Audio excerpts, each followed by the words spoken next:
ជំរាបសួរប្រុសស្អាតស្រីស្អាតទាំងអស់គ្នាតួអ្នកទាំងអស់គ្នាមកដូចជាក៏ដោយឲ្យតែអ្នកទាំងអស់គ្នាមើលវីដេអូរបស់តូជីខ្ញុំអ្នកទាំងអស់គ្នាដឹងតែស្អាតតែម្ដងហើយខុសប្លែកជាងមុន180ដឺក្រេហើយថ្ងៃនេះខ្ញុំនឹងលើកយករឿងថ្មីមួយមកសម្ដែងជូនអ្នកទាំងអស់គ្នាដែលចំណងជើងសុំថាអានខ្លួនឯងទៅដែលខ្ញុំសូមដាក់ចំណងជើងជាភាសាខ្មែរថាការឆ្លងពីសម័យបុរាណមកសម័យទំនើបកុំឲ្យខាត់ពេលវេលារបស់អ្នកទាំងអស់គ្នាយូរចូលទៅកាន់សាច់រឿងរបស់យើងតែម្ដងទៅបើក្បាលនៃសាច់រឿងយើងបានឃើញបរិសម្នាក់ដែលកំពុងប្រយុទ្ធជាមួយបិសាចហើយបិសាចនោះបាននិយាយថានេះគឺជាថ្ងៃបញ្ចប់របស់ឯងហើយដែលបរិសម្នាក់នោះមានឈ្មោះថាលីអនខ្លាញក៏ជាទូប្រុសរបស់យើងផងដែរបិសាចនោះបានប្រើដុំភ្លើងយ៉ាងធំបាញ់មកកាន់ទូប្រុសរបស់យើងហើយទូប្រុសរបស់យើងក៏បានប្រើសិលតកទប់ទល់ជាមួយនឹងដុំភ្លើងមួយនោះក្នុងពេលដែលទប់ទល់នោះលីអនរបស់យើងក៏បាននិយាយថាខ្សែជីវិតរបស់ខ្ញុំមិនមែនគ្រប់គ្រងដោយស្ដេចបិសាចបេរឺឯងនោះទេបន្ទាប់មកលីអូរបស់យើងក៏បានប្រើវេទមន្តតកដាក់តាមជើងហើយបាញ់ទៅរកស្ដេចបិសា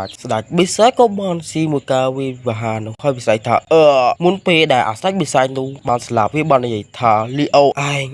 ហើយអាស្ដេចបិសាចនោះក៏បានរលាយខ្លួនស្រាប់បាត់ទៅពេលដែលលីអូបានឃើញចឹងលីអូត្រូវបានតែសប្បាយចិត្តប៉ុណ្ណោះហើយលីអូរបស់យើងបាននិយាយថាបន្ទាប់មកគឺលេងមានការគំរាមកំហែងដល់ប្រជាជនទៀតហើយបន្ទាប់ពីការយកឈ្នះស្ដេចបិសាចមកលីអូរបស់យើងក៏បានក្លាយជាអ្នកប្រយុទ្ធដ៏អស្ចារ្យមួយរូបដែលប្រជាជនគោរពហើយនឹងការសរសើរដែលបាននាំយកសន្តិភាពមកដល់ប្រជាជនគ្រប់រូបសាច់រឿងបានបង្ហាញថាលីអូរបស់យើងគឺនៅកន្លែងកុមារកំព្រាហើយគាត់បានរស់នៅកន្លែងនឹងពីទូចរហូតតតែធំតែម្ដងហើយយើងក៏បានឃើញលីអូចុះពីរទះសេះផងដែរបន្ទាប់មកក៏មានក្មេងស្រីម្នាក់ហៅលីអូថាបោប្រុសលីអូដែរក្មេងស្រីម្នាក់នោះពិតជាខ្ជូរមែនទែនណាបើហើយលីអូរបស់យើងក៏បានកលេចទៅបន្ទាប់មកលីអូបានអង្គុយចុះនិយាយជាមួយក្មេងស្រីនោះហើយក្មេងស្រីនោះបាននិយាយទៅកាន់លីអូថាតើអ្នកនឹងចាក់ចេញពីពួកខ្ញុំមែនទេលីអូបានតបថាត្រូវហើយខ្ញុំនឹងចាក់ចេញពេលដែលខ្ញុំចាក់ចេញសូមអ្នកធ្វើជាក្មេងល្អណាស់អូខេទេបន្ទាប់មកលីអូបានយកដៃអង្អែក្បាលក្មេងស្រីនោះហើយក្មេងស្រីនោះបានញ៉ាំរួចនិយាយថាខ្ញុំសង្ឃឹមថាពេលអ្នកត្រឡប់មកវិញអ្នកនឹងមករៀនវិទ្យាមន្តមកកាន់ខ្ញុំម្ដងទៀតសាច់រឿងក៏បានកាន់មកដល់រយៈផលដែរយើងបានឃើញបរិសុទ្ធពីរនាក់បានស្វាគមន៍ទៅកាន់លីអូរបស់យើងហើយលីអូរបស់យើងបានលោកចង្គង់ហើយនិយាយថា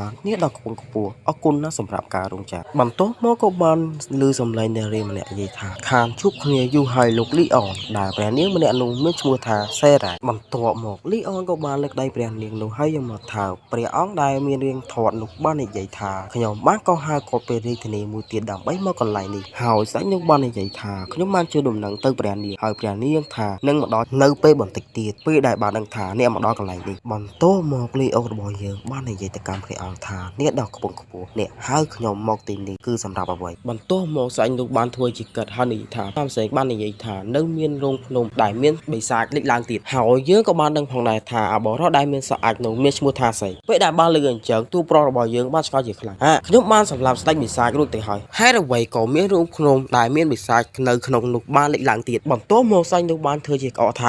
ខ្ញុំចង់ឲ្យអ្នកទៅសើមកគេនៅក្នុងនោះព្រោះខ្ញុំបានលើកដំណឹងថាមានមនុស្សជាច្រើនដែលបានចូលទៅក្នុងរោងភ្នំនោះហើយតែមិនអាចត្រឡប់មកវិញបានបន្ទាប់មកស្ដេចនោះបានធាក់ដៃហើយនិយាយថាល្អប្រសិនបើអ្នកទៅអ្នកមិនបាច់ព្រួយបារម្ភទេមុនដំបូងលីអូរបស់យើងក៏ចង់បដិសេធដែរប៉ុន្តែលីអូរបស់យើងបានគិតទៅដល់សោកតុករបស់ប្រជាជននិងអនាគតរបស់កុមារពិសេសគឺកុមារដែលគាត់បានលេងជាមួយអបាយមិញបន្ទាប់មកលីអូរបស់យើងបាននិយាយថាមិនអីទេទុកការងារនេះឲ្យខ្ញុំធ្វើទៅចោះហើយស្ដេចបាននិយាយថាពេលដែលអ្នកបានបញ្ចប់ការងារនេះខ្ញុំនឹងគិតរឿងអាពាហ៍ពិពាហ៍ព្រះនាងសេលេនឹងជាមួយនេះពេលដែលបានលើអញ្ចឹងព្រះនាងសេលេមានការអៀនជាខ្លាំងហើយព្រះនាងសេលេបាននិយាយថារឿងអាពាហ៍ពិពាហ៍នេះគឺជារឿងធំណាស់ព្រះអង្គលីអូរបស់យើងបានត្រឹមតែសើចប៉ុណ្ណោះហើយអសពរអាចនឹងព្រះអង្គក៏បានសើចអាក់អាយសប្បាយពេញនឹងទៅយើងមើលទៅអសពរអាចមានអារម្មណ៍ថាវាដូចជាសើចដោយការសម្ដែងអញ្ចឹងសុំទោសមែនតើដែលក្បាលដំបងហៅវាខុសច្រឡំហៅវាថាអសអាចពិតជាសុំទោសមែនតើហើយព្រះអង្គបាននិយាយថាមិនអីទេរឿងអាពាហ៍ពិពាហ៍នោះ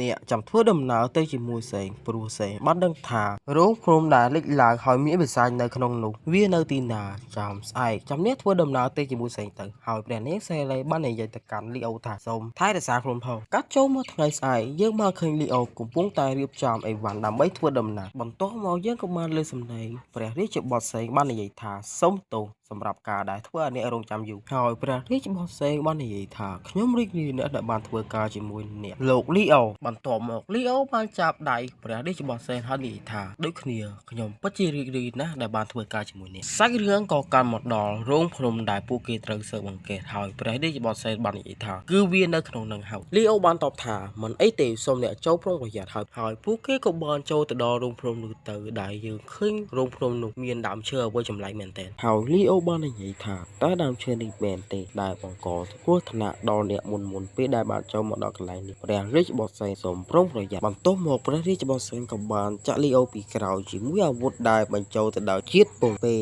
ដែលព្រះរាជបុត្រសេងបានចាក់អញ្ចឹងហើយទូប្រុសរបស់ជាក៏នៅធម្មតាផងដែរហើយនិយាយទៅកាន់ព្រះរាជបុត្រសេងថាហេតុអ្វីបានជាអ្នកធ្វើបែបនេះព្រះរាជបុត្រសេងបានតបថានេះហើយគឺជាកន្លែងប្រហារជីវិតរបស់អ្នកព្រះនាងសេរាគឺជារបស់ខ្ញុំតែម្នាក់គត់ហើយខ្ញុំនឹងប្រាប់ថាពេលដែលអ្នកបានស្លាប់វាគឺជាអភូតហេតុនិងគ្រោះថ្នាក់លីអូបានតបថាវត្តខ្ញុំមិនចាប់អារម្មណ៍ជាមួយបុណ្យស័ក្តិនិងព្រះនាងសេរាទេសំខាន់ខ្ញុំធ្វើដើម្បីអនាគតក្មេងៗតែប៉ុណ្ណោះពេលដែលបានលឺអញ្ចឹងបន្ទាប់មក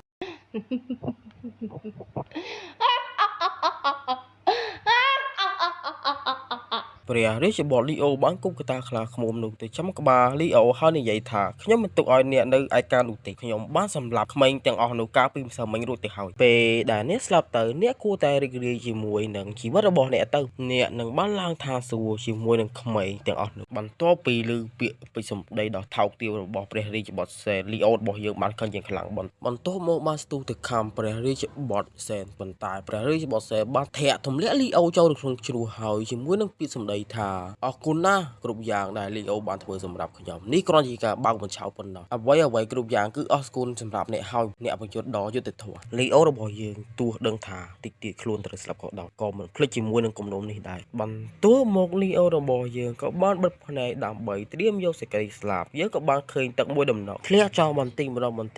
មកដល់រោងភ្នំខាងក្រោមបន្ទាប់មកលីអូរបស់យើងក៏បានបើកភ្នែកហើយនិយាយថាតើខ្ញុំនៅមានជីវិតមែនទេតែរឿងទាំងអស់នោះអត់លើមិនសំខាន់ទេសំខាន់ខ្ញុំនឹងរកផ្លូវចែកហើយទៅសោកសិទ្ធជាមួយព្រះរាជបុត្រផ្សេងខ្ញុំនឹងមិនបំភ្លេចរាល់ទង្វើរបស់ព្រះរាជបុត្រផ្សេងនោះទេហើយលីអូរបស់យើងក៏បានងើចេញពីទឹកហើយមើលទៅរោងភ្នំនោះនិយាយថាហេតុអ្វីបានជារោងភ្នំនេះធំបែបនេះខ្ញុំនឹងត្រូវរកផ្លូវចេញជាមុនសិនបន្ទាប់មកយើងក៏បានឃើញពន្លឺអ្វីស្វាយជះមកមុខលីអូរបស់យើងពេលដែលលីអូបានមើលទៅក៏ដឹងថាវាជាបិសាចបន្ទាប់មកលីអូរបស់យើងក៏បានប្រើ Fireball បាញ់ទៅបិសាចនោះស្លាប់បាត់ទៅពេលដែលបានស្លាប់បិសាចនោះរួចក៏មានផ្ទាំង Windows មួយបានលុបបង្ហាញថាវ៉ែសម្ងាត់ការកើតឡើងវិញនៃបិសាចដែរមិនចេះមានដែរកំណត់ចំនួនកំណត់ត្រូវឲ្យអ្នកសម្លាប់ឲ្យបាន1លានពេលនេះអ្នកសម្លាប់បាន1លើ1លានហើយពេលដែលលីអូរបស់យើងបានឃើញចឹងលីអូមិនដឹងថាវាគឺជាអ្វីនោះឡើយសំខាន់ពេលនេះគឺមានបិសាចមកពីក្រៅខ្នងមួយទៀតហើយលីអូរបស់យើងក៏បានប្រើ Fireball បាញ់វាស្លាប់មួយទៀតបាត់ទៅពេលដែលបាញ់វាស្លាប់ព្រាង Windows បានបង្ហាញថាអ្នកបានសម្លាប់2លើ1លានហើយលីអូរបស់យើងក៏បាននិយាយថាពេលដែលខ្ញុំបានសម្លាប់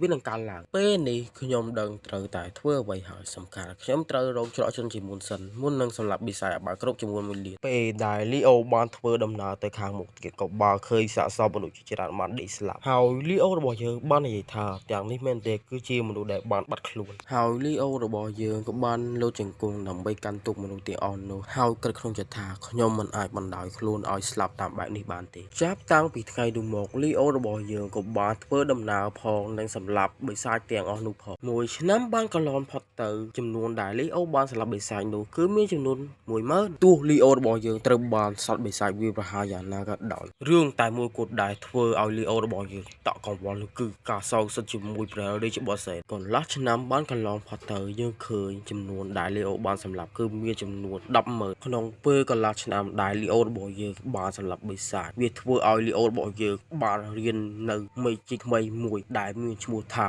វេទមន្តដែលពោពេញទៅដោយភាពខ្មាំងងងឹតមុនដំបូងលីអូរបស់យើងមិនដែលប៉ះពាល់ជាមួយនឹងវេទមន្តខ្មាំងនោះទេប៉ុន្តែយូរទៅលីអូរបស់យើងក៏បានដឹងថាវេទមន្តខ្មាំងនេះគឺជាចំណុចដែលចាំបាច់ដើម្បីសងសឹកជាមួយព្រះរាជបុត្រសេន10ឆ្នាំបានកន្លងផុតទៅយើងក៏បានឃើញលីអូរបស់យើងពោ ពោពេញទៅដោយវិតាមីននៃភាពខ្មៅងងឹតហើយចំនួនដែលត្រូវសម្លាប់ក៏បានគ្រប់គ្រាន់ផងដែរទាំង Windows បានជួយដំណឹងថាសូមអបអរសាទរអ្នកបំពេញភារកិច្ចខ្វះសម្ងាត់បានជោគជ័យហើយក៏មានសម្លេងចម្លែកបានពន្លឺឡើងថាខ្ញុំសូមប្រាប់អ្នកសូមយកឈ្នះហើយ Leo របស់យើងតបទៅវិញជាមួយនឹងភាពអស់កម្លាំងថាតើខ្ញុំត្រូវយកឈ្នះអ្នកណាតើវានៅឯណាហើយក៏មានពន្លឺជាទៅមុខ Leo របស់យើងពេលដែល Leo បានមើលទៅក៏ដឹងថាវាជាទ្វារមាសហើយក៏ជាច្រកចេញផងដែរហើយ Leo របស់យើងក៏បានយកដៃបឹងភ្នែកហើយ Leo របស់យើងបាននិយាយថាតើមានអ្វីកើតឡើងចំពោះផែនដីរបស់ខ្ញុំតើខ្ញុំអាចត្រឡប់ទៅទីក្រុងដើមរបស់ខ្ញុំបានទេហើយយើងក៏បានឃើញដុំអ្វីដែលមានរាងពណ៌ស្វាយវាចាប់ផ្ដើមធ្លាក់បច្ចុះបន្តិចម្ដងរហូតដល់ទឹកហើយយើងក៏បានឃើញបុរសម្នាក់ផងដែរបុរសម្នាក់នោះបានបើកផ្លែកហើយមើលមុខខ្លួនឯងនៅក្នុងទឹកហើយនិយាយថាតើបុរសម្នាក់នេះគឺជានរណាបន្ទាប់មកបុរសម្នាក់នោះបានសាច់សាឡោពេញនោះតែប៉ុណ្ណោះហើយមើលទៅកន្លែងមួយហើយសួរថាតើពេលនេះខ្ញុំនៅឯណាយើងក៏បានដឹងផងដែរថាវិញ្ញាណរបស់ Leo របស់យើងក៏បានឆ្លងចូលមកដល់ក្មេងប្រុសម្នាក់នេះផងដែរមុននឹងធ្វើការ slash សាច់រឿងរបស់យើងក៏សូមឲ្យអ្នកទាំងអស់គ្នាត្រឡប់ទៅសភាពដើមអ្នកទាំងអស់គ្នាវិញព្រោះតាអ្នកទាំងអស់គ្នាស្អាតហើយលេចចូលមើលវីដេអូរបស់ខ្ញុំទៀតហើយអញ្ចឹងមានតែជូនពរអ្នកទាំងអស់គ្នាទៅសភាពដើមរបស់អ្នកទាំងអស់គ្នាវិញហើយមួយទៀតគឺជូនពរឲ្យតែទទួលបានសុភមង្គលនិងសុវត្ថិភាពតាមផ្លូវពេលដែលធ្វើដំណើរទៅកន្លែងណាក៏ដោយ